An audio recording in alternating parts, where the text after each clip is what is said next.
حضرت ابو ہریرہ رضی اللہ عنہ فرماتے ہیں کہ نبی کریم صلی اللہ علیہ وسلم نے ارشاد فرمایا،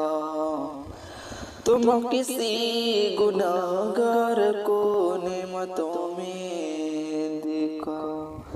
دیکھا کرو، اس پر رشک نہ کرو، تمہیں معلوم نہیں موت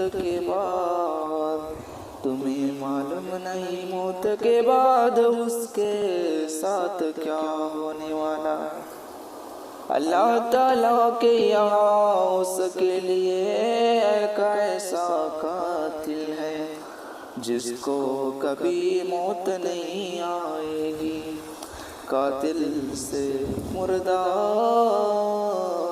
دوزخ کی آگ ہے جس میں وہ